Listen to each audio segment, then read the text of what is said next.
Hey, what's up, what's up, what's up, what's up, what's up, good people? It's your girl KB. You know what I do and you know why I do it. I am reading just for today, and it's entitled The Fourth Step, Fearing Our Feelings. Some of us live and base everything completely and totally on our feelings, which change from minute to minute, if you think about it. And some of us avoid our feelings like the plague.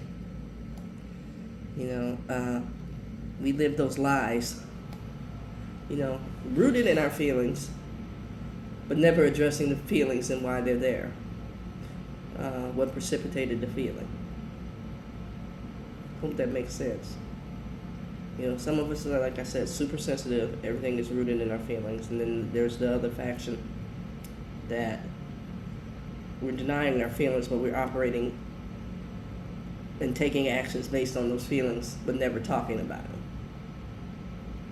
Okay, those things that are hidden in the recesses, or so you think, but because you're operating on them, they're clearly visible.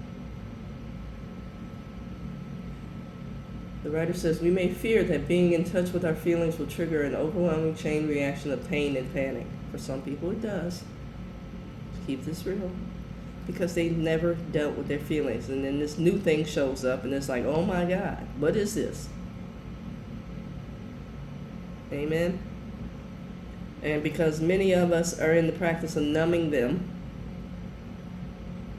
when we decide we're no longer going to numb them and they show up, it's like, again, oh my God, what is this? How do I deal with this? How do I manage this? This is all new. The writer says a common complaint about the fourth step is that it makes us painfully conscious of our defects of character. See, for me, I love it when people run my inventory. When they're heated with you. You're this, you're that, you're the other. And I always get to say, I told you that when I showed up. So you're not presenting any new information. You chose to deal with. Now, we can stay here and repeat conversation, or we can process what's going on and get to the other side. Let me get back.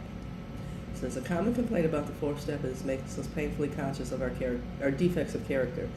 We may be tempted to falter in our program of recovery. Yeah, because now you're telling me something about me that I don't want to deal with, I'm not prepared to deal with, I didn't know was there, I think you're picking on me. Whatever excuse you give yourself, you just stop. And that's what you've done consistently throughout your life. You just stop.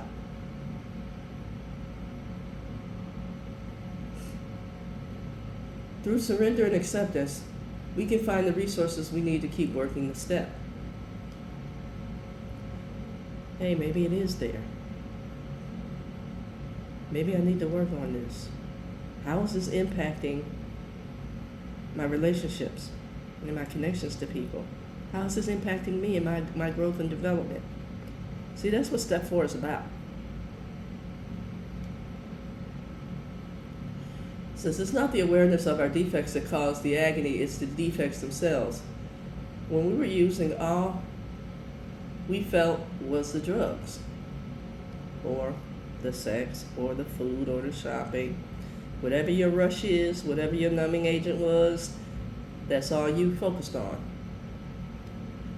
We could ignore the suffering of our we could ignore the suffering that our defects were causing. Now that the drugs are gone, we feel that pain.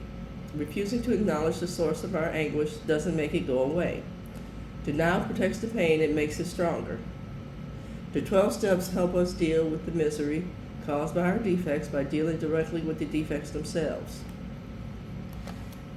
Running away doesn't help you deal with the defects. Avoiding conversations about the defects don't help you deal with the defects. And you're going to keep repeating the pattern of behavior until you deal with the defects. Because, you've heard me talk about that orange dot theology. No matter where you go, there you are. You are here.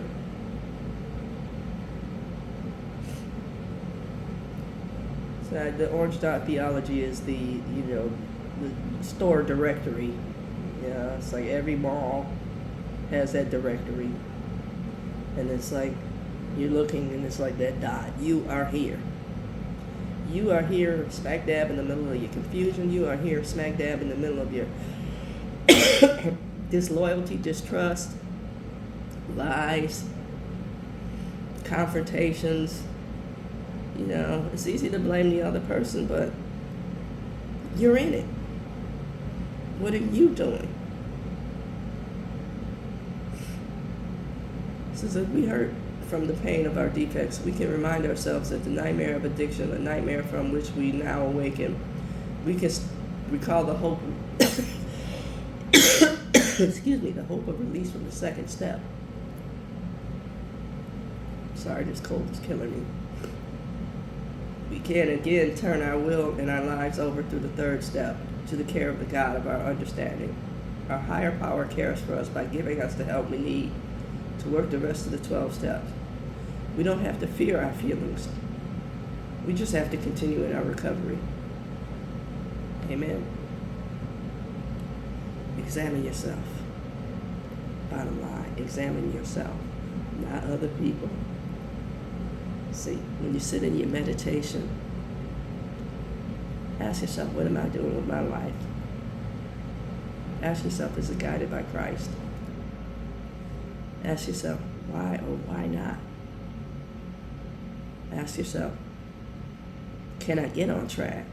Am I willing? Is my heart's desire to know Jesus?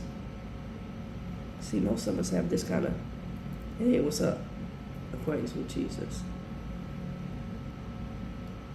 But it's in Him we live and move and have our being.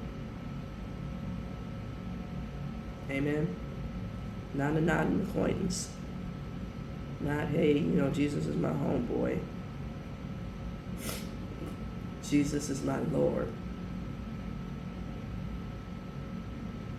I know that language sounds kind of funny, but it's the truth. He lords over me. Amen.